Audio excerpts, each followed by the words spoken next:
So my name again is Junuan Bustamante. I'm the Oahu Livestock Agent from the University of Hawaii Cooperative Extension. And I have one of the moderators is Melanie Oshiro, and she's the extension agent and Kona side, as well as Prem Mahato. He's our new junior extension agent. He's in East Hawaii.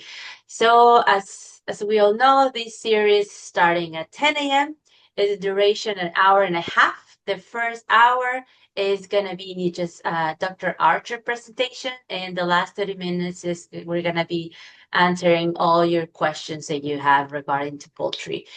So feel free to drop all of your questions through the session in the Q&A box, and also we're going to have some few housekeeping remindings for everybody. Make sure your microphone is muted during the presentation to avoid interruptions. And again, the questions can be dropped in the chat, and Mele will be monitoring all this questioning. So we're very excited to have in day 2 Dr. Gregory Archer from Texas A&M University. He's an expert in poultry science and fantastic educator. So back in spring, I had a chance to attend one of his presentations. That's why I reached out to him and I was like, hey, will you be willing to join all your knowledge with us? So we'll be happy to have you. So here we go. So I'll hand it to you, Dr. Archer. Okay. Pull up this real fast. Hey everybody, today I figured I'd go on to first start talking about, we're going to talk today about breeds of chickens and nutrition and important factors for feeding them, and tomorrow we'll end up with on the health aspects of the birds and give them some tips and things about certain common diseases you may see in your birds. So, get started. So when we talk about what kind of bird you're going to choose to have, it really depends on several factors. It kind of depends on what kind of production you're looking for out of the birds. Are you looking for a straight egg layer? Are you looking for a straight bird that you're going to raise for meat? That at the end of the growth cycle, you're going to kill it and use it to eat? Or are you looking for a bird that maybe you can do both with, that maybe it lays eggs for you for a certain period of time, and then after a while, maybe it's getting older or something else, and you're going to use it maybe to eat as well and not kill it and waste it. You also got to think about what your production expectations are. Are you trying to have chickens because you're trying to create a business and make a profit? If you're trying to reduce your food bill, that's not likely. That's mainly because it's really hard to do sometimes because people don't think about all the inputs that you put into when you have chickens, not just feed, but all the equipment that you have to get, all your time and labor you're putting into it. Commercially, they sell eggs at the price they do now. We may think it's really expensive, especially out there in Hawaii, getting them where you're getting them from, but they reduce the price because they're raising, usually in most facilities, they're raising thousands, if not here in the mainland, they're raising millions of birds on one farm. So they can really cut down their costs because they're feeding their feed costs are on one spot and all those things. Personal use is the main reason I say people get chickens and satisfaction, because you enjoy having chickens, you get enjoyment out of raising them, feeding them, you like knowing where your eggs come from, that kind of stuff. And then the main last factor on what kind of chicken you're going to get is just like the kind of dog you get, or the kind of pet you're going to get. It's based on what you like. In fact, because you're going to want. Somebody else may love a certain breed of chicken, but you may really like a certain one because of the way it looks or the way it behaves or things like that. So that's the main factor there. So again, I start this off by going. Sorry, that's not what I want to do. Trying to get rid of you all. I just have to have you on the screen. Now I just made you worse. This thing's up. Let's see. Thought I could get you small. There we go. So start with the history. So chickens came from the red jungle fowl, which still exists today. They're out in the jungles of Southeast Asia, Thailand area, other countries around there. They weigh about 2 pounds. They lay 10 to 12 eggs per breeding season. So they only lay eggs during the breeding season. They don't lay eggs year round. From those birds, one of the birds I'll talk to you all about is the white leghorn. That is the most prolific egg layer that we as humans have produced and created through genetic selection. They're a little heavier than a jungle fowl, but they're going to lay somewhere 280 to 320 plus eggs a year, almost an egg a day. Their feed conversion is really good. For every 2 pounds of feed you're going to feed them, they're going to lay about a pound of eggs. So that's a lot more eggs, obviously, than 10 to 12 coming out of a jungle fowl. And then just kind of I'm not going to talk too much about meat birds today, but a broiler chicken is a meat bird that is generally the ones, if you go to the grocery store and you're going to get a whole bird, they're going to be about 6 to 7 pound carcasses. And those birds grow to that size in about 6 to 8 weeks. And the feed conversion is it's even better now. It's probably 1.6 now to pounds of feed to 1 pound of growth. So these two different birds here were not by anything other than genetic selection. These birds do not grow this fast and this big by hormones. So when you go to the grocery store and you see things on packaging that may say hormone free, every chicken and turkey and whatever for that matter is hormone free. It is against the federal law to give hormones or to inject them into a poultry. That is just a marketing ploy. Unfortunately, some poultry companies put it on their labels and make you think that the other companies must be giving hormones. Nobody gets hormones. That would be against the law to do that. Again, these are genetically selected. What they did is just pick the birds that grew faster and faster, and over many generations, they got birds that grew faster and faster. Same thing with the egg layers. You choose the ones that laid eggs more, and that's when you got ones that lay almost an egg a day now. So I'm going to start off with that leghorn here, but I'm going to kind of explain this graph here. This will be on every one I show these breeds here. If it has more stars, that means more or better, or that happens more, if that's a bigger thing in that bird. Less stars means less. If it says yes, that is a bantam version, there's I think one at least on here that I say doesn't have a bantam, but someone told me they use a bantam now. Bantam basically means a small mini version of the chicken, so it'd be like half or a quarter size of the bird. Some people like to have those running around the yards because they just want a little mini chicken. Obviously, it's going to lay smaller eggs, so it's more just to have a pet running around. And then the climate will be on here to kind of tell you if it does good anywhere, like this one. If it's better in cold weather, better in hot weather, those kind of things. To kind of give it. But as you can see, as I mentioned, white leghorns basically lay about an egg a day. They're really good egg layers. They're not so great for meat production just because they're an egg layer. They're going to be pretty skinny birds. So they're not really going to get, even if you wanted to at the end, you're not going to get much meat off of them. They're in the middle of the road for aggressiveness. I will say the roosters can become very aggressive. So you got to be careful with them. They are not broody. So broody means that they want to sit on the eggs and incubate them. We've bred broodiness out of white leghorns. They don't want to sit on your eggs. They're not going to be the ones, and they're trying to sit in your nest box. They're going to lay an egg and usually leave. I do say that they need a lot of space. This is if you are free ranging them. They need a lot of room because they're kind of a flighty bird, a kind of bird that's a little more scared. So they're going to need a lot of space. They're really active. If you're going to keep them, like commercially, they keep them in cages. If you keep them in small groups in cages where they're confined and can't move very much, they also do really well because then they can't hurt themselves by jumping around. But again, the way you can tell, I'm going to show you this here on this picture here. Ivy, come on. You have to look really. Inside, girl. Everybody, please mute yourself, everybody. If you want to look real close here, this is its earlobe. So that is white on this chicken, this little spot right here. If they have a white earlobe, no matter the color of the chicken, they're going to lay white shelled eggs. If they have any other kind of earlobe, whether some type of fleshy color or brown color, it's going to lay a pigmented egg. So it's going to lay some shade of brown or speckled egg, or it's going to lay a green or blue egg, or some other colored egg, if it has something besides the white earlobe. So that's how you can tell what color egg you're going to get out of your chicken, just by looking at the adults. So just kind of show you egg production on it.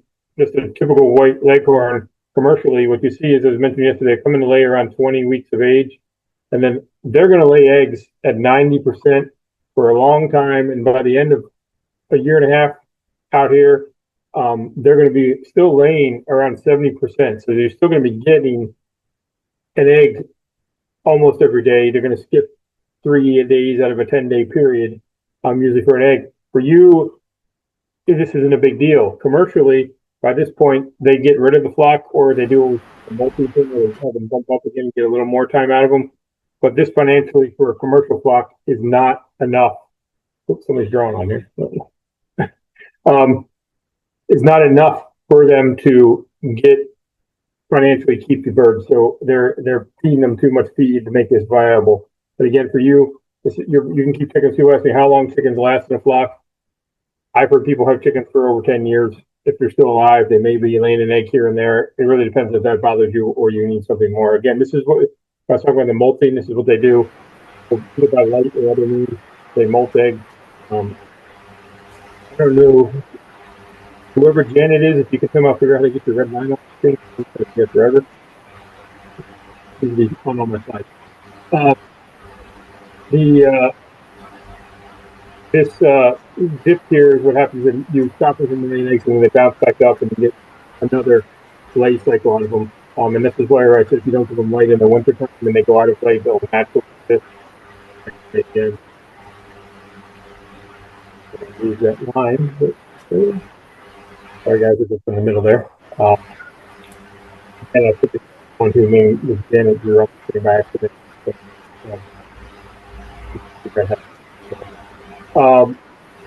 Again, here's another white egg layer. This is called an Impona. I made it strong. They lay a little less eggs. They're black and white, kind of sort of like this. If you want a bird that looks like this, and you can see its white earlobe right there. Look into again. Yeah, it's drawn all over the place. Let's see.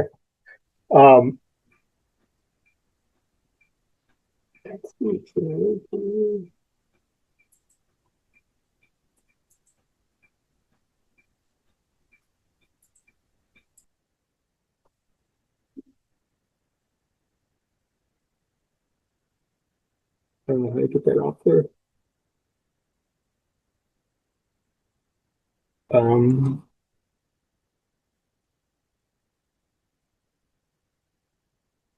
Sorry guys, I was trying to see if there's a way I can. There, figured out how to do it. Okay, got them off there.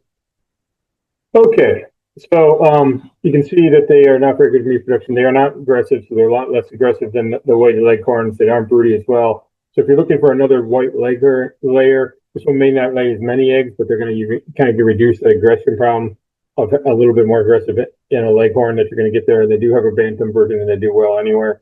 Again, just like the white leghorn, a lot of the white egg layers are a little more flighty, so they need make sure they get enough space for them. Another white egg layer, it's showing you that it doesn't matter what color feathers they have here, is this Minorca. As you see, it's got that white earlobe still there. They're really good at egg laying. They're a little bigger birds, so you may be able to get some meat off of them. Again, they're similar aggression levels as a white leghorn, not broody, need a little more space. These ones do well in the heat. So if you got a lot of hot weather issues up where you happen to be located at, these ones will handle it. Most chickens will handle heat. There's just a few that don't handle it, and I'll go show you a couple of those. Man, again, these are all breeds that are very popular in people who have backyard chickens. This is a Plymouth Rock. This used to be the most popular bird back in the 1950s. Back in the 1950s, everybody would have basically a Plymouth Rock or two in their backyards for egg production.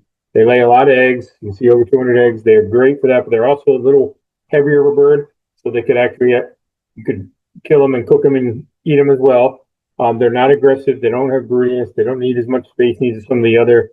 Well, actually, this is a brown egg layer. I should say it's not a white egg layer anymore. You can see it's got a pigmented earlobe here. It does have a bantam version. It does well anywhere. It can handle hot weather. It can handle cold weather. To certain extremes, obviously, in those. But again, this was a very popular bird. These are really good birds to have for backyard chicken production. They're going to lay a lot of eggs. They're pretty hardy birds. And again, were one of probably the most popular bird back in the 50s when everybody used to have chickens in their backyards. And now we're moving that way now. Another one that kind of looks like it. This is why I give this presentation, because there are birds that look alike, but you need to know what breed you're getting. Because you'll see this Dominique, these hens look like those ones I just showed you, the Plymouth Rocks, but they're not as good for meat production, but they are a little more broody. So you got to worry about these guys wanting to sit on eggs a little more than those other ones. So you may think you're getting the same bird or a similar bird, but then you get one of these, and these guys sit on your net. These will sit on the nest more, trying to answer them. And right now, they don't have I don't think they have a bantam version. This might be the one that someone told me now they do have one on. But again, they do well anywhere. But the main difference is, you can get birds that look alike, but you may have different behavioral characteristics. This is another example of that. If you want a red chicken, these New Hampshire Reds are really good for laying egg production, and also get a little bigger, so a bigger, heftier bird. So sometimes people use them as a dual purpose, though they're not specifically a dual purpose bird. They are not aggressive, but they are super broody. They like to sit on eggs like crazy. They also like to need a decent amount of space. But if you got to be careful again, but if you don't want one that's so broody, that's that color, you can get a Rhode Island Red. Lays about the same eggs, same meat production characteristics. But as you see from this one to this one, these guys are a little more aggressive, but they're not as broody. So you got to think of what you're willing to deal with. Do you want to deal with the broodiness of these girls, or do you want to deal with a slightly more aggressiveness in these ones? So it's really what you want to deal with if you want a red chicken like this, one of these two breeds. You got to know which one you have and basically what you're going to have to deal with. Another popular one is these Marans. They're popular, but they're not as great for either meat or layer, but people like them in the backyard. They're a good bird. They're a little more broody. They're kind of they do better in cold weather. They like cold weather a little more than they don't do so great in the hot weather. I'd say that, but I have a former student of mine he breeds these birds in Texas. So it's hot, very hot here, and he breeds them, but he just needs to make sure in summertime that in hot weather that he's taking extra care of them. The reason he breeds them, if you're familiar with Texas A&M, our school colors are maroon and white. These birds lay a brown egg that is very maroon. It's a very maroon colored. So he, being a student from Mānoa University, wanted to raise chickens that would lay eggs that were similar to the school colors, because he wanted to try and use it as a marketing ploy here in Texas. That he was selling eggs, and someone calling them, because our mascot is where I call it the Aggies. He's trying to label them as Aggie eggs, so that he could get a marketing boost in his egg sales.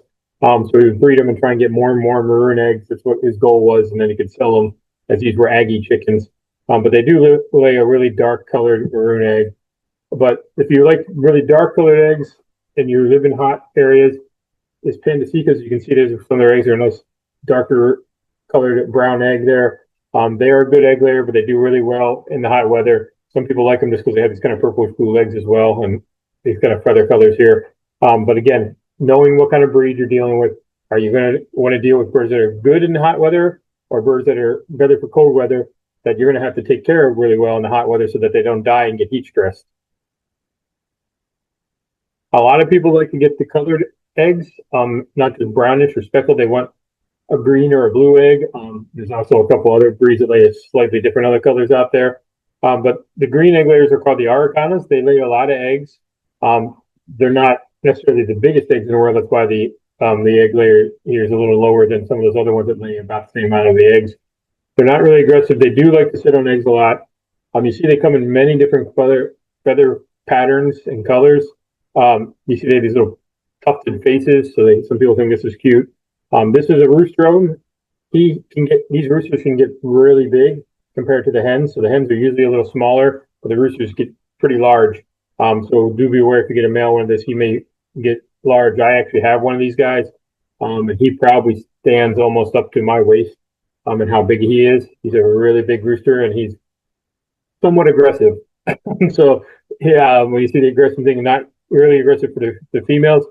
The males can be aggressive, and these are just guides. Obviously, you can get one that's different than everybody else. Generally, they aren't aggressive, but I have one that's pretty aggressive.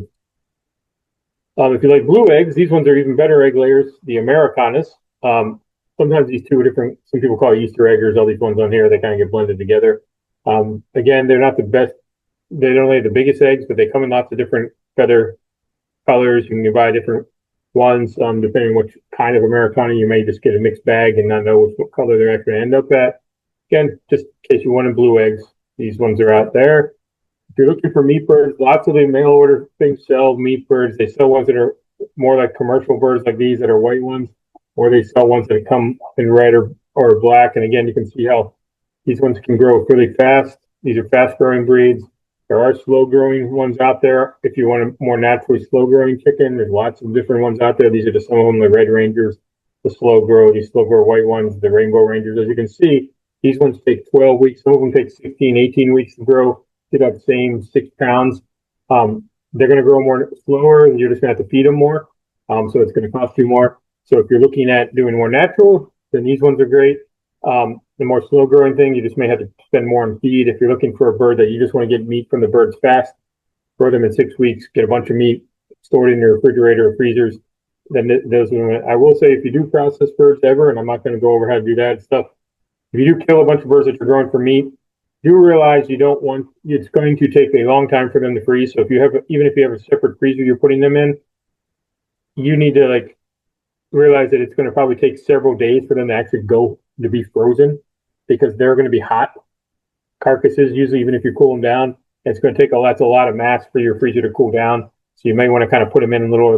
But if you do put all of them in there once and you have anything else that's frozen in there, everything else in your freezer is going to thaw out. So if you had a bunch of ice cream in your freezer and you put a bunch of chicken carcasses that you just processed in there, all your ice cream is going to be melted and then refreeze. So be aware of that. There are specific dual-purpose breeds out there that are more designated for people that we know they are good meat production birds and good egg layers. This is an orphan. This one happens to be a buff orpington. There are lots of colors of these ones. These ones are one of the ones I mentioned yesterday. Are really good with kids. If you tame them down, they become almost like lap dogs. They don't run away from you as much. They're really calm birds. They're not aggressive. They do like to sit on eggs though, so you got to be careful with them. They're a much more fluffier bird here. They do come in bantams, which are really cute, little smaller versions of this kind of little fluffy little bird here. They do well anywhere. I will say though, watch them in the heat, just because any bird that's a dual purpose or a bigger bird in the heat, you're going to have to think about how you keep them cool, and maybe having to put a box fan or something out there on a timer or a thermometer or thermostat or something if it gets super hot, to kind of give them some airflow, because that's how chickens cool down, is by having wind blow over them. They don't really lose too much any other means. So that's the best way to do, is have airflow on them. Another dual purpose one here. So this is a little bigger bird. You can see it's a brown egg layer. You get that dark earlobe there. It's an Archer. These birds are a little bigger. Again, not as broody, a little more aggressive, a little space needs. These are also, again, popular birds, but they're just a little bigger than those other ones. People like these cochins, mainly because they have these big poofy tails and they have feathers on their feet. They're not really great for anything besides being a good pet. They will lay eggs, but they're not going to lay prolifically for you. They're not going to be, if you're looking for a lot of egg production, this is not where you're going to get it. They're also not the best meat production bird. But they are very calm and docile. Again, these ones we tame them down, get them used to being handled. They'll be really good pets with kids. The one thing I will say about any bird with feathered feet like these, is you need to make sure that you're keeping where they're living dry, because if they get matted with mud, that's going to lead to foot problems. They can even get manure and stuff stuck to them, and that's going to lead flies will lay larvae and turn to maggots in them and stuff like that. So you need to make careful with these birds, not let them get matted feet with a lot of mud. So, but they do like the cold weather a little better, again, because they have so much feathers on them. But you can raise them in hot weather, but it's about how much effort you're going to be putting into keeping them comfortable. So this one is a popular one on the internet. I put this in my presentation so I give it in Texas here, because I tell people in Texas not to get this bird if they can avoid it.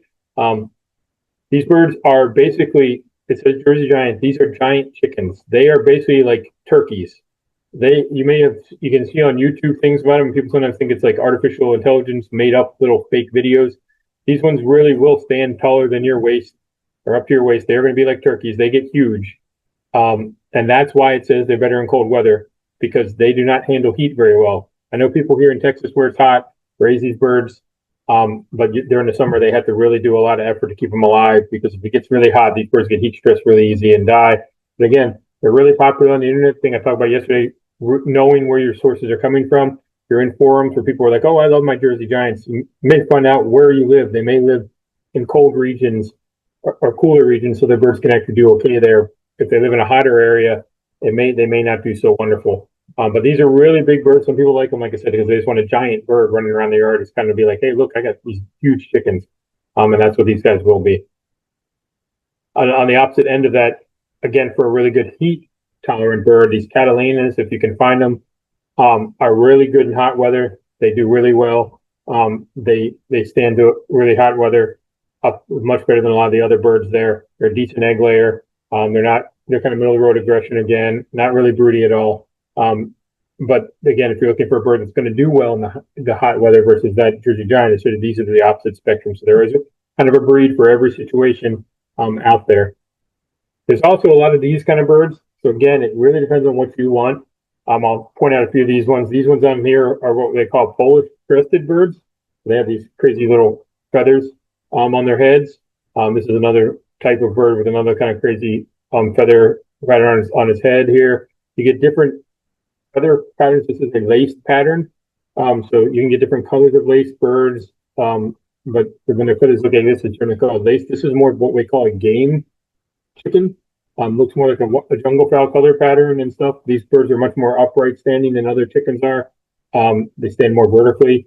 And you get crazy ones like this with big feathers on their feet and things like this. But this is called a silkie. These silkies have special feathers like this, but they also are black. From their skin is black. Their meat is black. Their bones are black. So in Asian markets, people like them because they think they have a medicinal purpose. So a lot of people use them for that. There's also a few other breeds out there that have the same black skin, black organs, black bones as well. These ones are also used by animal rehabilitators or people working with endangered species because silkies will sit on any egg you put in it. They don't even care if it's a huge egg or a little tiny egg. They're going to try and sit on it. So they use them a lot when they're trying to get endangered species of birds that instead of using artificial incubators, they'll give the eggs to these guys and they'll sit on the eggs and incubate them until they hatch as well. But again, there are show type birds out there. I'm not sure how many of you guys have shows out there in Hawaii. We have a couple here in Texas, but other places in the country, this is really popular, kind of like dog shows. People raise certain breeds to the specific of that breed, and then they show those chickens in competitions to say who's got the best version of that breed out there. And there's lots and lots of different breeds of chickens that you can find out there. This really depends on what you want your chickens to look like and what your goal is. Because if your goal is for this stuff, you may be looking for these kind of chickens. If your goal is for egg production, you may not necessarily want one of these. You may want one of the other, this kind of plainer looking chickens that's going to be for your egg production. Now I'm going to talk about nutrition. So the reason we have chickens is because they can efficiently change cereal grains and other feedstuffs into eggs and meat. So that's why we've domesticated chickens. But what we feed our chickens is also very important. It's not just feed them anything. Like I said yesterday, chickens use that feed for two main things. So they're going to use it as an energy source to maintain their body temperature, carry on the other body characteristics, things that their body needs to do, like breathing, walking, digestion, all this stuff. And then they're also using what you're feeding them for the building materials of their body, but also for the eggs that they're going to lay for you, their feathers. So if they don't have enough good nutrition, you may start seeing that they're not having good feather quality, they're not laying eggs, they get weak bones. So that's the thing that you got to worry about that as well. So the feed that chickens eat is made up of all the same stuff that we eat. So it's made of water, carbohydrates, proteins, minerals, and vitamins. And each of those has a special need. Most people don't think about, when I talk about nutrition, they don't think about water. Water is one of the most important things when you're raising your chickens. It carries all the waste products out of the chicken's body. It helps cool them through evaporation. So if they're hot, they're going to drink water to cool down their bodies. It softens their feed, like I mentioned the other day. When you get your chicks, it helps so they can actually get that feed through their digestive tract. Baby chicks, for example, are made of 79% water. So as they get older, that maybe changes a little bit. But just like us, they're mainly made of water, so they need a lot of water. And that becomes very important because it depends on where you're getting your water from. If you have a well, your chickens may not want to drink it as much, or they may be forced to. But if they had their choice, they may not want it because they can taste minerals and have different preference for water than we do. It may affect your egg production versus somebody else who's giving them water from a city or someplace that they're treating the water from versus your well water, or if you're giving them water from a natural source, things like that. It can affect them. A young chick is going to need a constant supply of water to stay healthy. They won't drink all the water at once. so it has to drink often. So they're going to be constantly going back to the water, drinking all the time. Again, water constitutes about 65% of an egg. So if your hens run out of water, even for a few hours, they may stop laying because then they don't have enough water to make the egg. So you need to make sure that they always have water.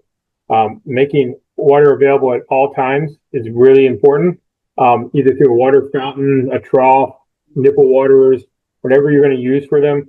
They need to have water all the time. If you go out there and get into practice where all you're doing is filling your waters in the morning, your birds may run out of water in the afternoon, and before you come back the next morning, they may not have water. So you need to make sure you're maybe checking on your water more than once a day, or making sure you have a water big enough that's going to last for several days or more than one day, more than 24 hours, things like that. Again, because you can lower your egg production. They're going to drink about 25% of their intake during the 2 hours prior to darkness. So they need to have water at night. It's not just the morning. 2 hours before chickens learn physiologically, they have a biological clock that says, oh, it's about 2 hours before dark time. I'm going to start eating right now and drinking right now. So, because I know once it gets dark out, I'm not going to have the opportunity to do those two things. So if you don't have water around them at that point, you can affect your egg production the next day. Just in case you're unaware, carbohydrates make up most part of the poultry diet. These include starches, sugars, cellulose. Carbohydrates, basically, we give carbohydrates in the form of starches, and they need for their maintenance of their body. Important sources of carbohydrates in the feed are going to be things like corn, other things like milo, or other grains. When you feed them some grains, though, they may be too high in fiber, and chickens can't really digest fiber really well. One of the things that we do for that is if you buy commercial feed, you may look on there, the feed bag, and you'll see that if they're using different types of feed stuff, they actually add enzymes to the feed, and those enzymes help break down that fiber to make it into a digestible form that the chickens can use those different types of grains that they normally couldn't break down. We put fat in the animal feeds, either be animal fat or vegetable fats, because they're good energy sources. They help just make the feed just more palatable and disperse other ingredients throughout that feed. We can add a little more fat to it to get rid of if we don't have enough carbohydrates, but it shouldn't be that much.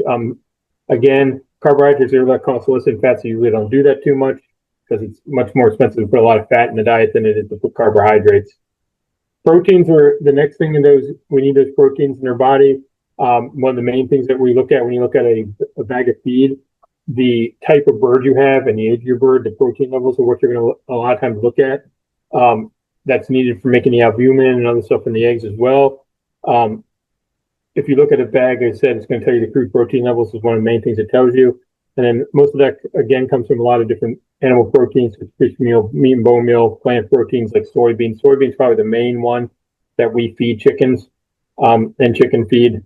But some of the other ones you can feed too. Just some of them you don't want to feed too high. I have cottonseed meal on here. We can feed cottonseed meal a little bit, but if you feed too much cottonseed meal, it does have a thing in it that can actually turn your egg yolks green. So a lot of people do not like that. So you got to be careful with that. Minerals we put in there, obviously that's a very important thing people don't think about. The main one people think about obviously is going to be the calcium. Grains are really low in minerals, so we always have to add some extra calcium and phosphorus and salt. If your chickens don't eat salt, they're also not going to lay eggs. Bone meal is one, and defluorinated calcium, usually we get our phosphates from. Calcium we usually get from either limestone or oyster shell, and I'll go over the difference between those two here in a minute. Trace, they also need some iron, iodine, manganese, zinc, and all those things are also generally in feeds for chickens. We give them vitamins just like ours. They need vitamin D if they're not out in the sun, so we feed them vitamin D. Otherwise, they get it from the sun. But there's also the fat soluble and unsoluble ones, so they need A, D, E, and K, and they need a lot of the vitamin C's and vitamin B's and things like that. They're the same kind of stuff that we need, they need as well. So the most important thing when you're feeding your chicken is feeding the right ration or the right type of feed.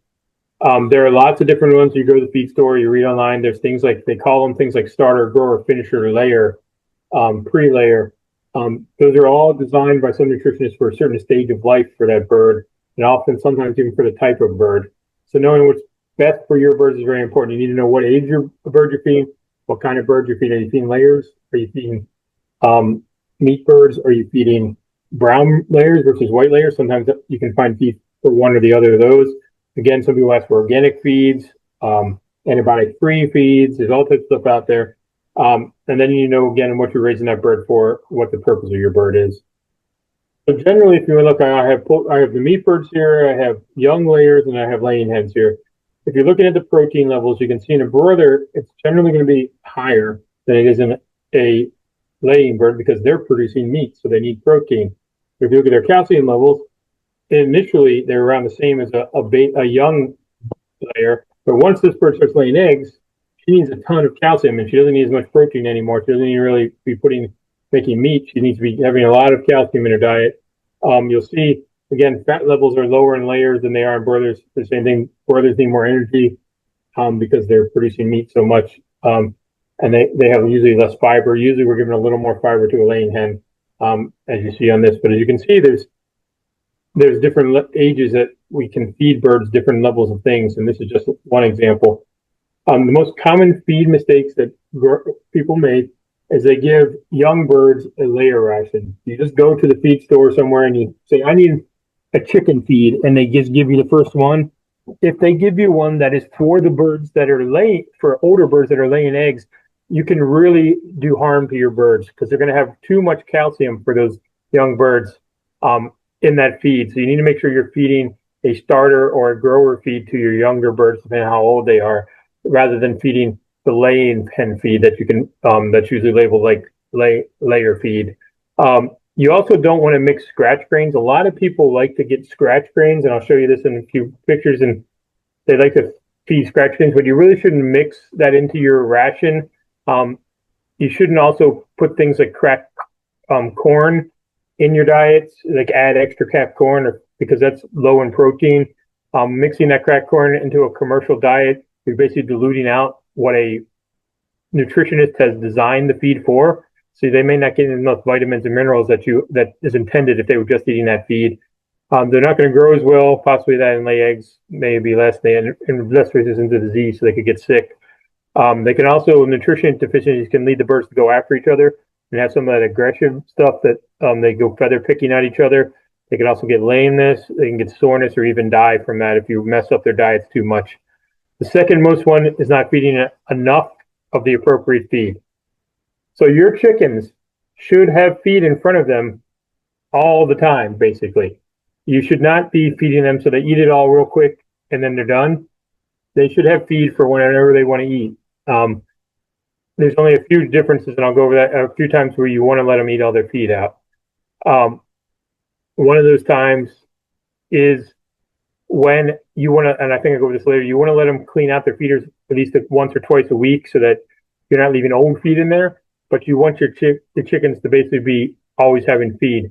They are not like us. They don't need to eat 3 meals a day, or so. They need to be eating all the time because they'll eat little bouts throughout the day. And if they don't have that cause some issues. Yeah. Shoot. Sorry, I muted myself by accident.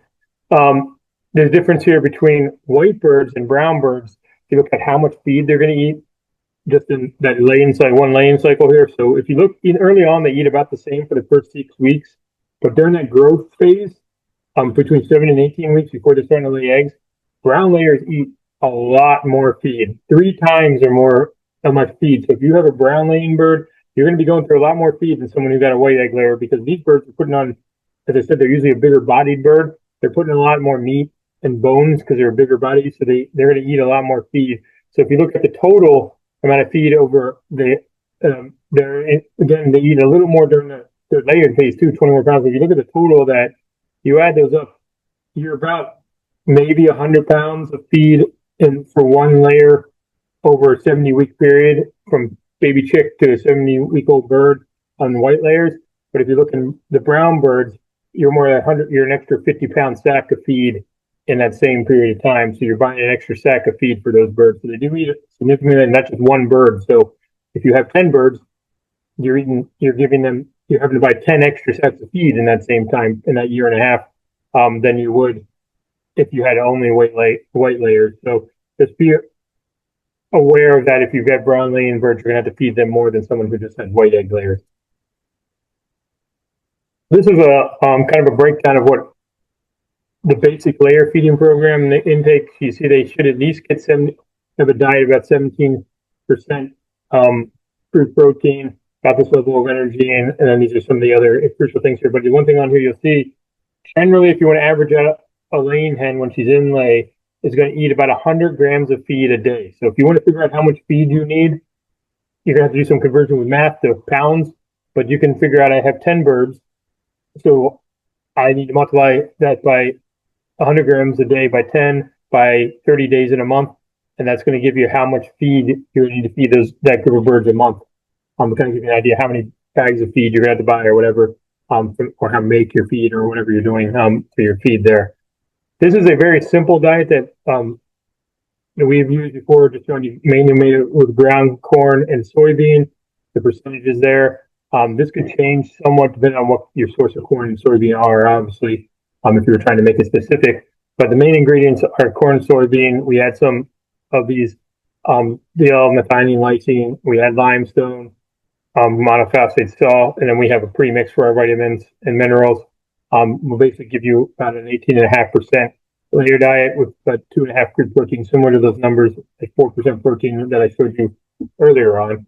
So I don't really recommend trying to make your own chicken feed. I think there's a lot of places, you don't know what you're doing, you're going to mess it up or make it so they don't want to eat it. It's a lot, it may cost you a little more possibly, but it's a lot easier just to buy feed that's pre-made and designed for your chickens. Some people don't know the difference when they go to the store. What's a pellet? What's a crumble? Seen bags like this in the store. The difference is a crumble is a broken up pellet. So basically, they make pellets and then they run them through the feed mill a little more and smash them up and make little smaller particle sizes. This is good because younger birds can't really eat pellets, so you can feed them crumbles. And then if you want, you can switch to pellets. I do tell people pellets are really good because they're going to get all that nutrition in smaller bites and have to eat less spend less time eating. You just need to be careful because I've had some birds that when they're on pellets, they waste more feed and knock it out of the feeder and throw it on the ground and don't eat it than they did with a crumble. So if you find that your birds are wasting your feed a lot, if you're feeding them pellets, you may just switch to a crumble and maybe they'll eat, not waste as much, and you won't be spending as much money on feed, possibly. But if you can get them to eat pellets, it's much easier just to feed pellets than it is to feed the crumbles. There's the third form on here is the first one up here is mash. That is basically the powdered feed. So that's the version before they make it into a pellet. It's also very dusty. So if you feed that, and they would like to waste that a lot more because they also could, if you feed a mash, they can pick out if there's any pieces of corn or stuff in there, they'll pick those out and eat those and pick around and eat what they want and won't eat the complete diet that you're trying to give them. So just the best form you can feed them is going to be probably pellets or crumbles. Mash is your last resort to feed chickens. This is the back of this example bag tag, as you'll see here. There's the crude protein I talked about, 16%. This one says, here's the enzyme that it said that's down there. So they actually are putting phytates in this to help with it. They're, again, to help digest some of the give more phosphorus to those birds. They list all the ingredients that's on there.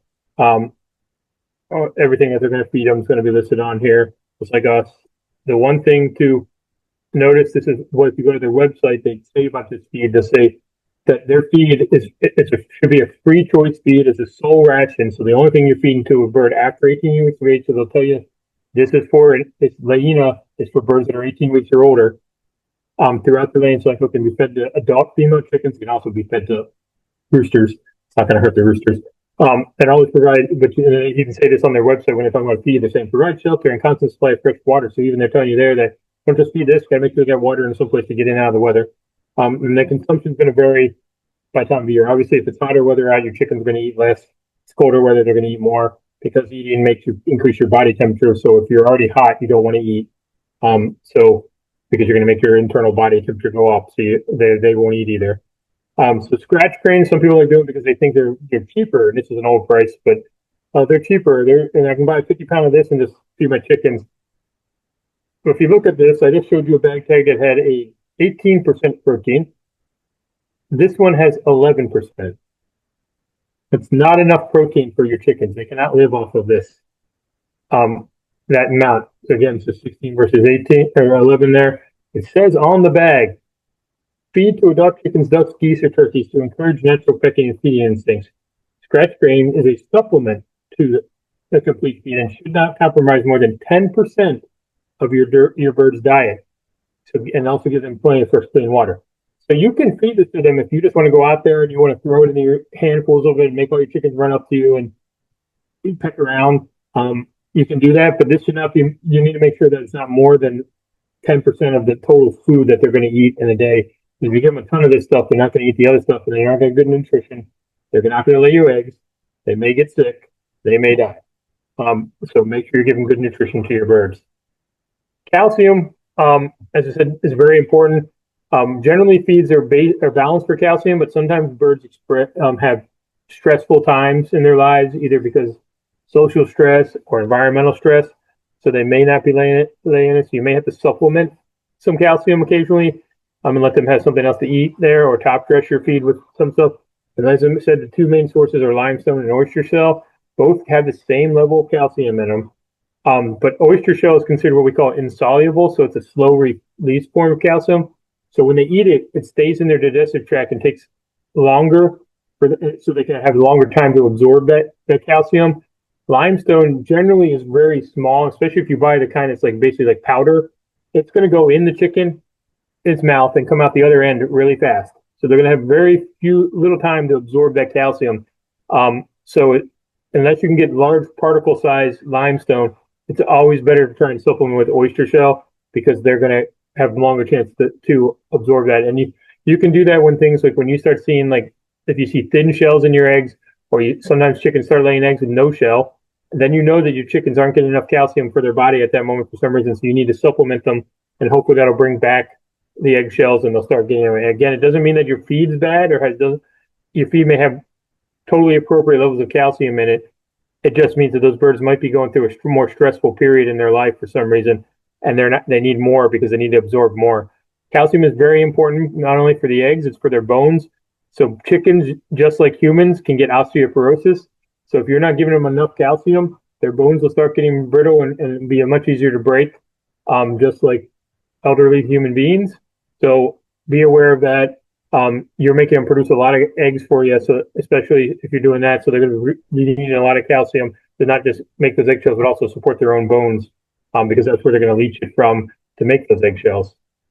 Again, it's recommended that at least 50% of the calcium is large particle, so don't feed all this calcium carbonate. This is a really powdered kind.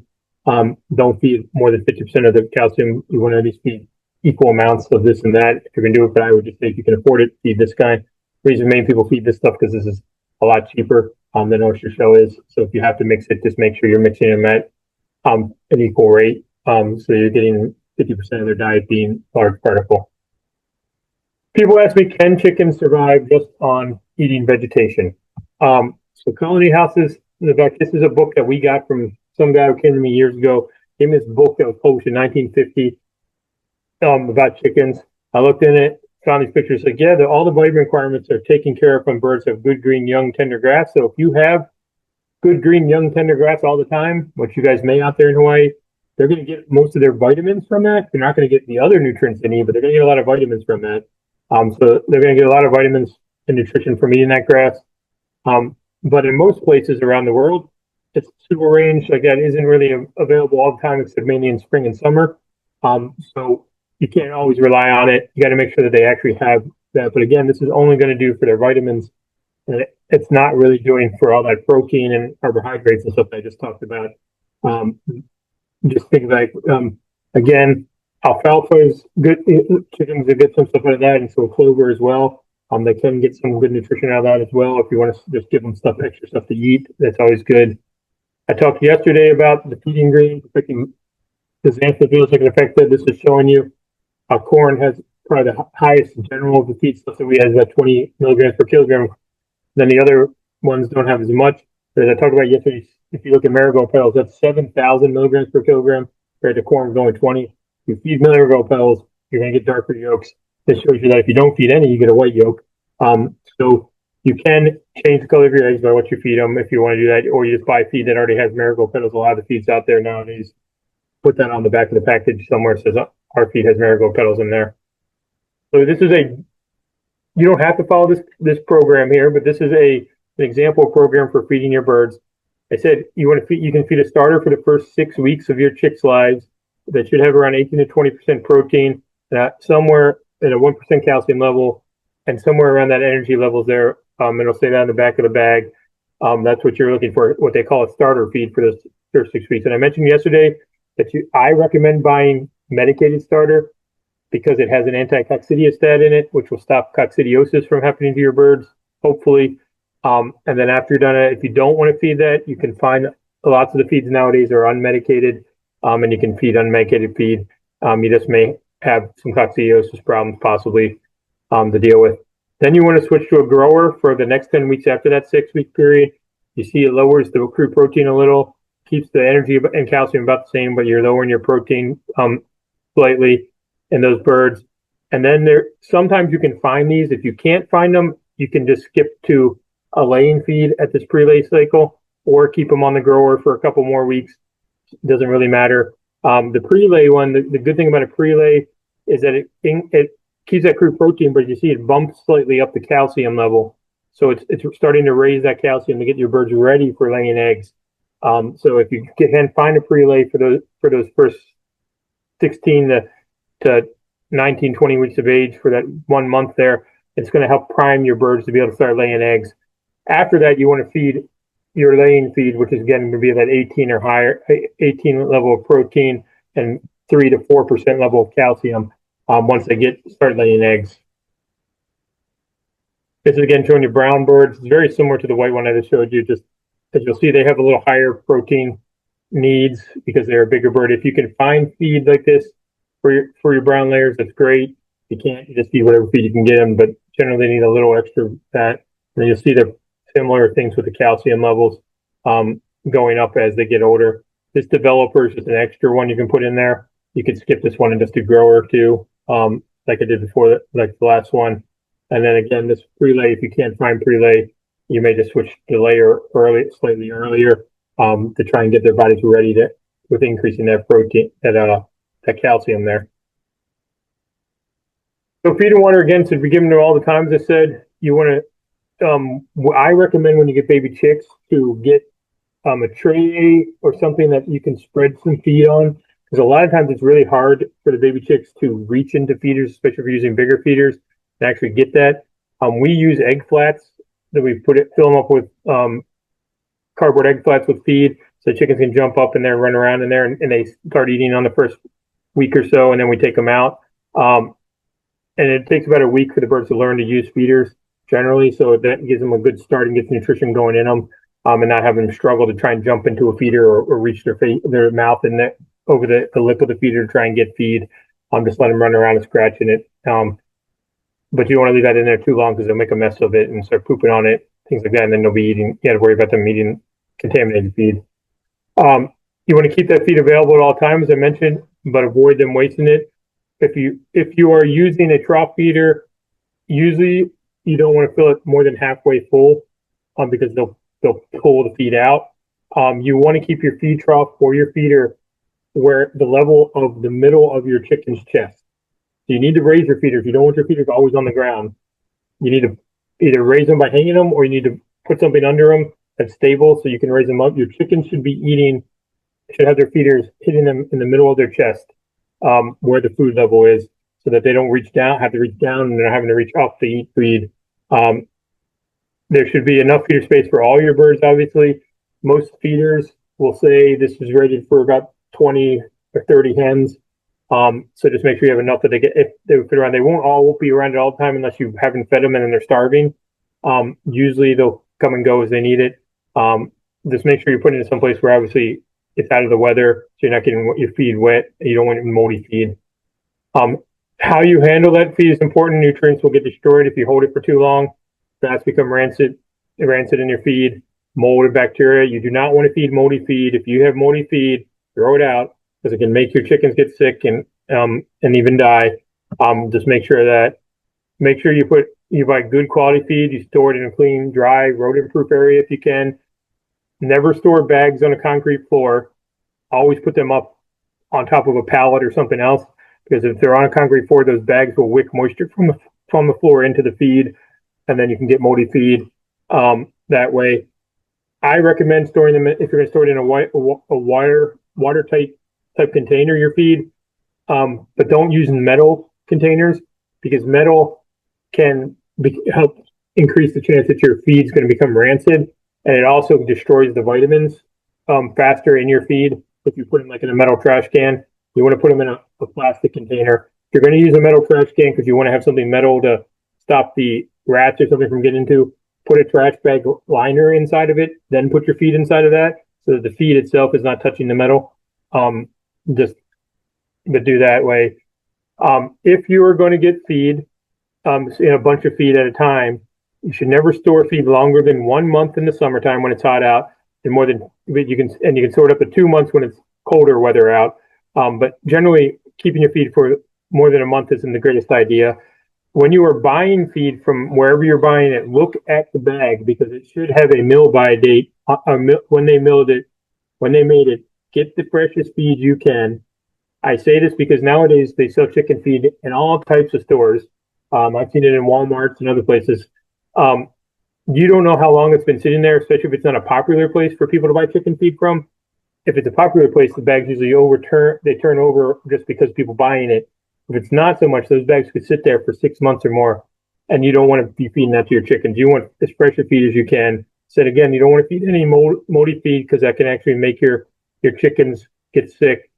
As I said, you want to have feed in front of them all the time. And this last little point on here is you want to let them, what we call, clean up the feeders at least once a week. What that means is that you want to let them eat all the way down and there's no feed left in there once a week, because that means you're not putting new feed on top of that feed, and you're going to reduce the chance and you want to clean those feeders out to make sure that you don't have any moldy feed left in there that they could eat. That's just because it's old feed that you just pile new feed on top of. So let them clean it all out at least once a week. Again, nutrition is important for maintaining the growth and reproductive performance, which means getting your eggs, the health of your backyard chickens. A lot of this is common sense stuff. You need to think about the rules when your flock remain healthy and productive and well fed. So a lot of it's using common sense, just kind of thinking about stuff. And that is the end of today's. I showed up a few minutes late, but I got done just on time. So I will take questions if you guys have any now. Yeah, thank you. Thank you for the presentation.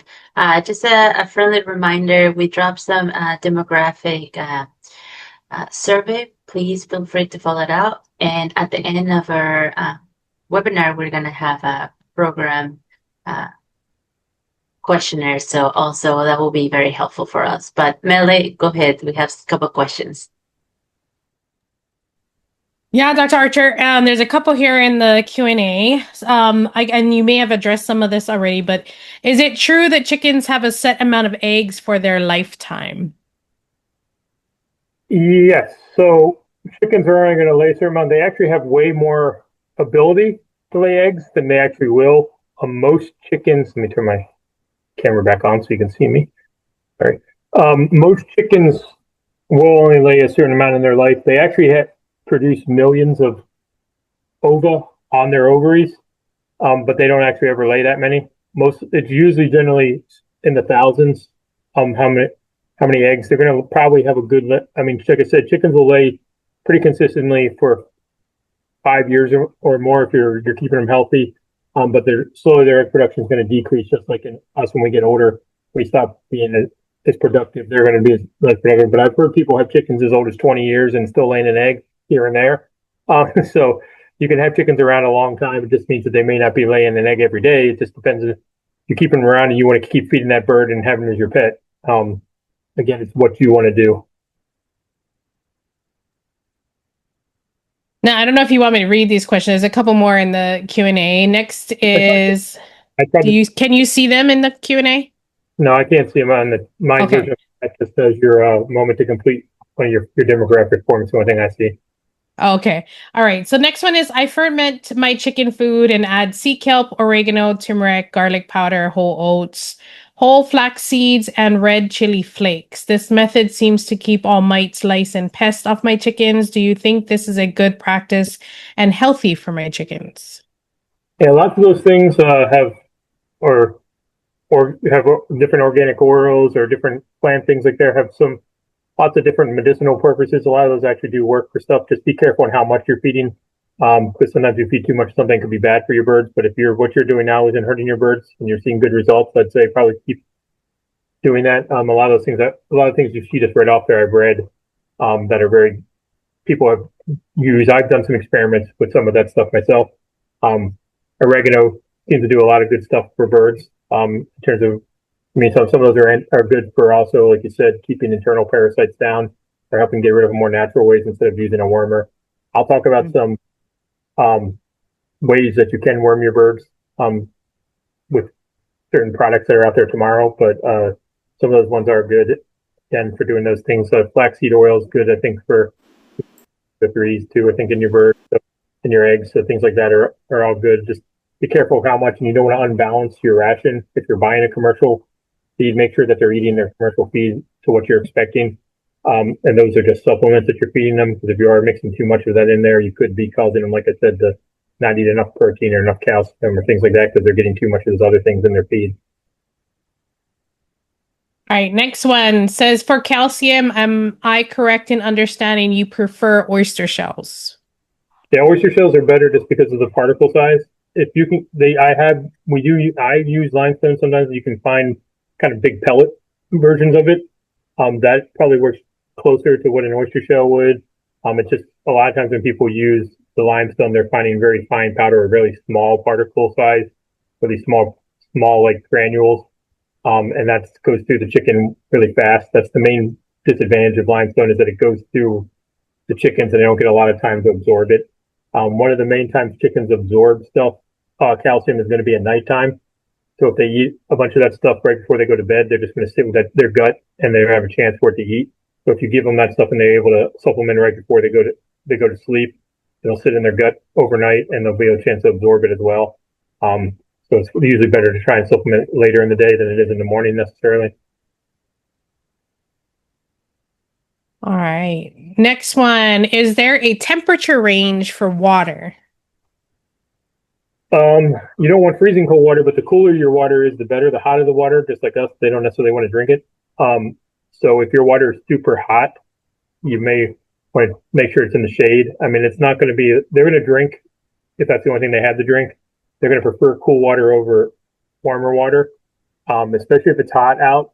If you can give them cooler water or change the water out so that if it's gotten hot, you give them cooler, it's going to help them keep cooler too, because that's how one of the other ways besides air flowing over them is to drink cold water. They're not going to want to drink really cold water. You don't want to give really cold water to baby chicks. You want to give warmer room temperature water to kind of baby chicks, because if you chill the chicks down when they're little, they give them cold water, they're going to have a chance of dying. So you don't want to give them cold water, but full-grown birds, cooler water is better. Like I said, chickens sometimes can be real finicky with water. That's why I said that. I know people here who have wells, and sometimes the chickens don't want to drink the well water at all because they can taste the minerals in it. I've known people who have had to go find alternative water sources for their birds because the birds just stopped drinking because they didn't like what happened with the well water quality they were getting. Usually that doesn't happen, but some areas of Hawaii, you guys get enough rain, you can probably collect some rainwater and they're going to like that. Yeah. All right. Next, why would a hen lay tiny fairy eggs and then regular eggs? The first egg your chicken will lay is going to be that's kind of like fairy or pullet eggs. They're going to lay small eggs. As the chicken gets older, the eggs actually get bigger. So they start out laying smaller eggs, and then by the end of their laying life, they're going to be laying like if you go to the grocery store and you see the extra large jumbo eggs, those are from older birds, compared to the smaller eggs are from younger pullets. The other issue that they would do that is just because there's something dietary or something possibly going on with them, that they're going to lay a small egg one day and then they lay a normal egg the next day. Sometimes it just happens, or they just lay a smaller egg. That's why also you can get double yolkers, because sometimes they lay two yolks get released at once and they form that shell around two eggs, or I've seen yolkers even. So you just get sometimes weird things happen in their reproductive tract, so you get different size eggs. If it's a consistent thing, that can be indicating something's wrong with them if they're laying little tiny eggs for a long period of time. But generally, sometimes every once in a while, a chicken will lay, even an older bird will lay a little tiny egg, and then it'll go back to laying normal size eggs. But they will lay smaller eggs initially, just because that's the way how chickens are. They lay little. The first few eggs will probably be small, and then they'll slowly get bigger. And then again, as they get older, they start getting bigger and bigger. And that's why some people see when older birds, they start seeing blood on their eggs, because they start laying such big eggs that they burst blood vessels when they're coming out of their back end. So you get those streaks of blood on them and stuff like that because the eggs, it just hurts coming out. So. All right, next one. Can you recommend some brands to buy the food? I'm assuming this question was in regards to different brand or food layer feed. Most of the feed out there, I mean, are good. Most of the different brands are all very similar. I know, and I'm not sure if you guys have Tractor Supplies there in Hawaii or not, but we had Tractor Supplies here, and there was a rumor a couple years ago that they were changing their feed, and that was why people on the internet is one of those things on forums out there that they changed their feed, and they were purposely making so people's eggs would lay less eggs because they were trying to cause some issues. That's not going to be true. They did change what was in the feed, because the cost of the feed goes up so much, so they add some other grain to it to try and bring the cost down, so that you all aren't paying $50 a bag for feed, or I don't know how much you pay for them out there, but with the input cost, but double the cost. They try and bring them down to keep it down. So they may have put some other feed stuff that was available at the time in it, but they're balanced nutritionally to have that protein level, that calcium level. That's the most important thing to look. All of them are going to be relative same. You can look on bags, and if you have a preference for, again, the type of what grain they're giving, because some of that may affect the flavor profile of your eggs as well. You can look at that, but generally a lot of times it's mainly corn and soybean, and then they add some wheat or something else into it that's available at the time. That's not as expensive, or maybe a slightly higher in fiber, and they can add those enzymes in, like I said, and then make it so the chickens can still digest it. But the main important thing on any feed you look at is look on that bag tag and see that you're feeding the right protein and calcium levels for the most part to your chickens. Thank you. All right. So the next two questions is in regards to smashed eggshells as a calcium resource for your chickens. I don't love it that much unless you're making sure they are really ground up and tiny. If they look anything like an eggshell, the only thing you are encouraging is that your chickens would become egg eaters. If that looks like an eggshell and then they're going to go into the nest box and be like, hey, that also looks like an eggshell. And then they start eating eggs. That goes for any roosters, laying hens. And once they start to do that, they eat eggs like crazy. You'll go to your nest box and be like, no, my birds aren't laying eggs. Oh yeah, they probably still are laying eggs, but somebody's coming in there and eating them before you can collect them. And once they start, you can't stop it. And they teach the other birds to do it because they like the taste of eggs once they discover that's the nutrition source, and they don't eat the eggs too. So you're taking that risk if you're giving large, like not broken down, but if you mash them up to where it's little tiny things and they can't really tell that's an eggshell, it's probably okay. But you are taking that risk by giving them eggs that you're saying, hey, you can also eat this thing. And if they put together and realize that that's the same thing as what's coming out of them, they may start eating that. So or at least peck at it once and then find out the contents inside of that taste even better. So all right. If you get vaccinated chicks, then would you want to feed unmedicated feed? Yes, because you're vaccinating for different things. A lot of the hatcheries, and I know at least one of them has on their website, like they recommend not vaccinating. I don't know why they say that. I recommend vaccinating, especially and I'll talk about this tomorrow, especially for Merrick's and a couple other ones, because if your birds get that, it doesn't go away. And they spread it, and it's also a horrible death. So, especially Merrick's is basically causes them to have cancer-like tumors form all throughout their body, and they're terrible. So, it's a really easy thing the hatchery can do for you. If the hatchery doesn't do that one, and I'll tell you tomorrow, you can buy the vaccine online and vaccinate your birds yourself. The problem is that when you buy it online, you're buying enough for 10,000 birds, and you have to use it all in one day. So. Most people, it's a kind of a waste of money, so it's easier just to have the hatchery do it for you. But yeah, most of the medicated feed that you're buying is not antibiotic. It says medicated. It's usually a coccidiostat, which is either a chemical or it's another substance that is not human antibiotic. So it's not something it's going to affect like antibiotic that we don't think it's affecting it here. I say this and should say this because there was a recent research paper that said maybe it is that came out. But but we don't think it's affecting human antibiotic resistance because it's not one that we actually use for human medicine. But it is important because if you don't use it, like I said, around 3 weeks of age, if you have coccidia in your birds, it can really hit them with a really high mortality rate. And it's just easier just to feed them that and reduce your risk of that. And then once that period's through, then you don't have to feed medicated feed anymore. It gets out of their system pretty fast. So you can, if you don't have medicated feed and you want to do that, you can buy the chemicals separately and then put it in their water and things like that to give them it in their water for a period of time too. If you have coccidia happening in your birds, you can treat them. I do want to comment on your Marix because I think Marix vaccine has to be given to day-old chicks or they're given prior to hatching, correct? Generally, yes. So if you guys are shipping them and they're staying in the air for male for a while, the easiest place it can be given a couple of days late, but the easiest place to inject them is in the neck muscle behind it, but that muscle atrophies because that muscle is the muscle they use to get out of the egg. So it's only there for about 24 to 48 hours, and then it goes away. And then you have to basically try and stab them in the leg or somewhere else because it's supposed to be kind of an intermuscular, usually, vaccine. So I usually just recommend it's easiest to get them to do it the day when they hatch out the hatchery, or because they can give it in the hatchery, or they can give it basically when they're still inside the egg. So either way, it's just easier to do it that way. And most mail order hatcheries have that as an option. So it's easier just to say, yes, I want it done. Yeah, it's worth doing before you get here because I believe you need an additional permit to order that vaccine to get it to Hawaii as well. Probably. It might be. If my opinion, everybody, is if the hatchery offers vaccines, check all the boxes and just say yes to everything. Things you can get because it's going to help keep your bird just safer long run anyway. And it's easier, and then you don't have to worry about trying to do it yourself later on. Yeah. There's only one vaccine that I don't know if you guys have the issue out there, and I'll talk about tomorrow, is fowl pox. Yep.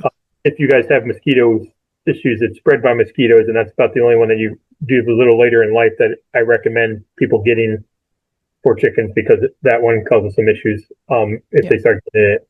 And if you have mosquitoes bad out there, that's maybe what's going to take it from bird to bird, farm to farm. Yes, lots of mosquitoes out here. Yeah. So if it's out there in the mosquitoes, they bite one chicken and then take it to the next one. So yeah.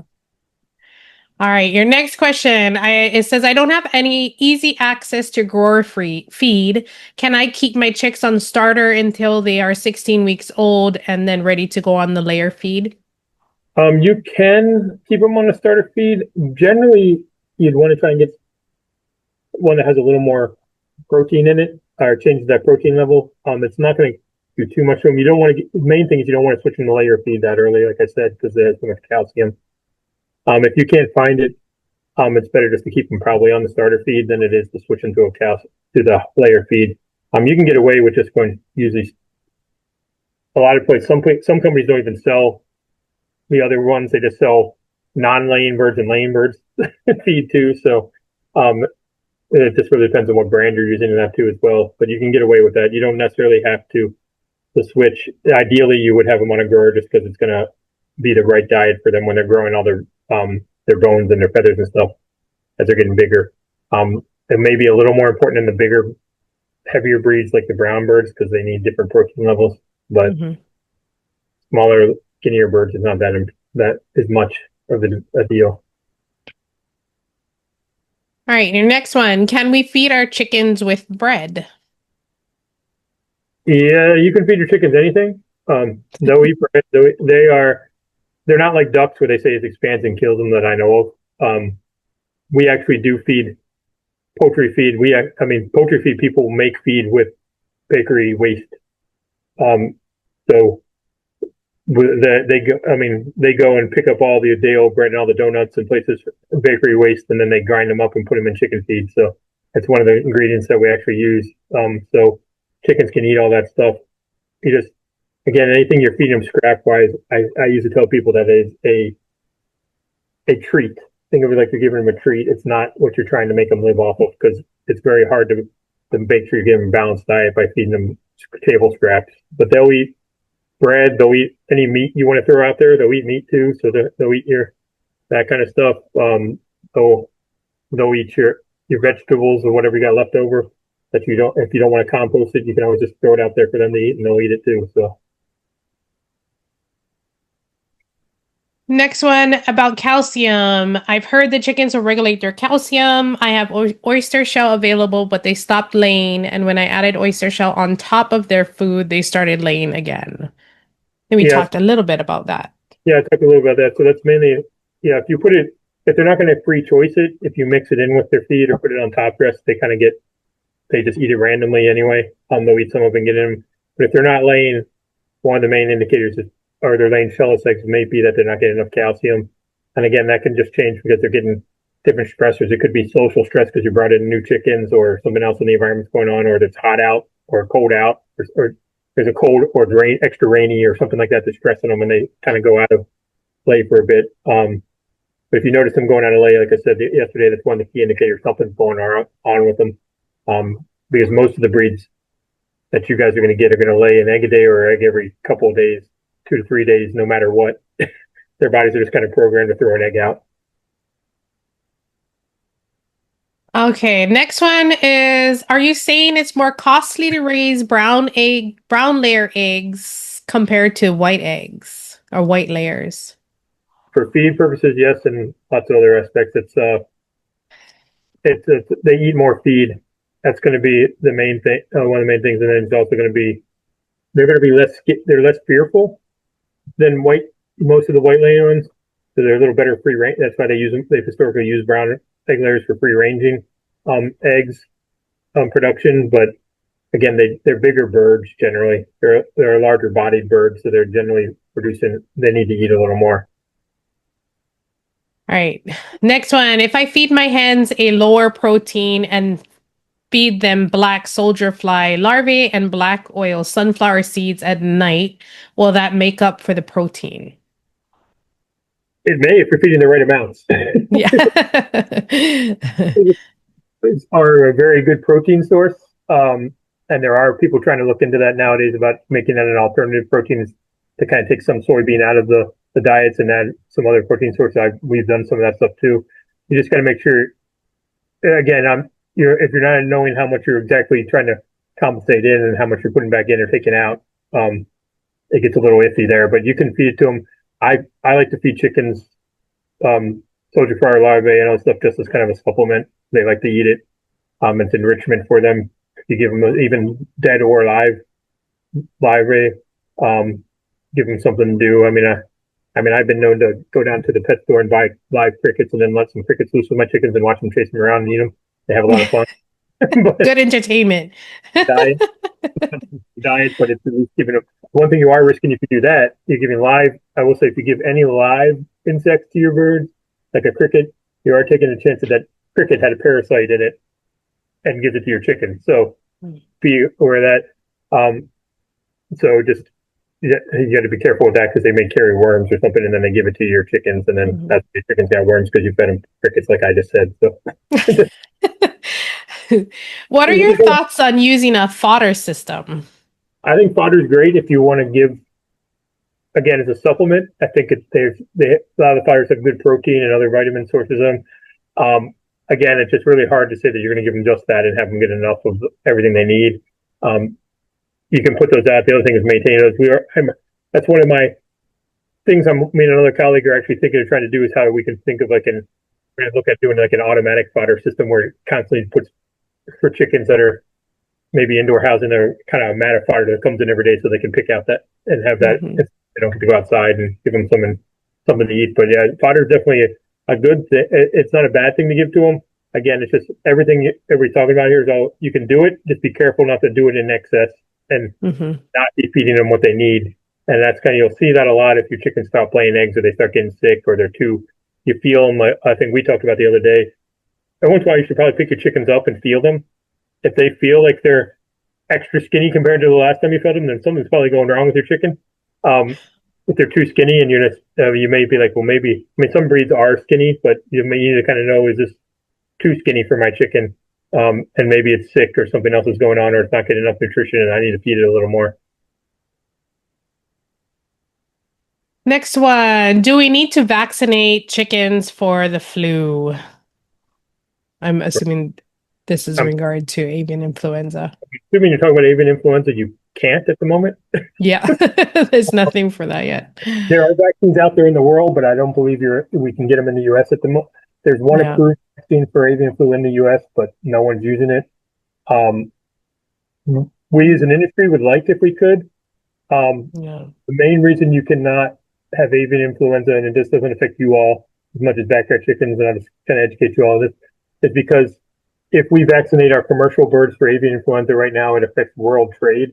It means that we cannot export our chickens, meat, or eggs to countries that have bans on avian influenza being imported products. So it shows up a positive, says that if you vaccinate them, it shows that that bird has avian influenza. So countries like China and some other countries where we export a lot of chicken to will say they won't buy chicken from us. So even in the backyard chicken, I mean, that's why it's in some regions, like here in Texas, we had a commercial farm test positive. So China refused to buy anything from Texas for, I think, like at least 30 or 60 days. They did not allow any exports. So it really hit the industry here really hard because they had nowhere they had to find another place to send all their chicken meat. So that's why we don't yet in the U.S. It would be good if we could. I think it's about the only way we are going to get a hold of it and maybe slow down what's happening, because it's going to become a yearly problem. I know I just shared on my extension's Facebook today there was another 2 states here on the mainland that just tested positive again. So it's showing that it's coming back here again already. The migration has started, and that earlier than they thought, I guess, and it's already starting to spread to some states again. So everybody's got to start getting ready for it again. It's mainly, I'll talk about avian influenza a lot tomorrow, more than about today. But yeah, you can't vaccinate for it right now. I wish we could. I'll go over tomorrow the main ones I think you should at least. But that's one, unfortunately, we don't have availability for. Mm-hmm. This one's next question is in regards to Marex again. I heard it wouldn't be good to vaccinate for Marex here in Hawaii since it isn't prevalent here. Once they're vaccinated for it, they cannot be rehomed due to possible spreading of the virus. Is that accurate? Marex is prevalent in Hawaii. Yeah, Marex is definitely prevalent in Hawaii. Yeah, we have a high prevalence of Marex here. I see a lot of those cases. Because I have no idea. I was going to say. Yeah, there, yeah, so it is prevalent, but I'm not understanding. And Dr. Asay is a veterinarian here in Hawaii with us on Oahu Island. Is that cause any issues with spreading of the virus? Not that I understood. No, not that I understand with how that vaccine works. Yeah. I don't think if they get the disease, they shed, but I don't think if they they shed. So I think it's a pretty effective vaccine, is my understanding. Is that correct, Dr. Archer? Yeah, but to vaccinate for Marex, they don't usually die. That's the reason we say to vaccinate for Marex, because it's kind of like polio or something else. If you vaccinate for it, it goes away. If we don't, it's going to come around. Yeah, so exactly. Yeah. So, so that one I haven't heard that yet. And there's a couple other vaccines tomorrow. If there is I'm going to say I will recommend talking to your vets that if it's in your area to whether or not it's a prevalent one that in Hawaii to bother with or not. And if it's not, then it's probably not worth vaccinating. But that's not one. That's usually one we just tell people go everywhere to vaccinate for. Mm-hmm. Next question. How early can we vaccinate for pox, for fall pox? Depends on the vaccines have on them the recommendations. There's usually a 2 time period that you vaccinate, and it's usually slightly early in life, and then there's a booster a little later where you do it.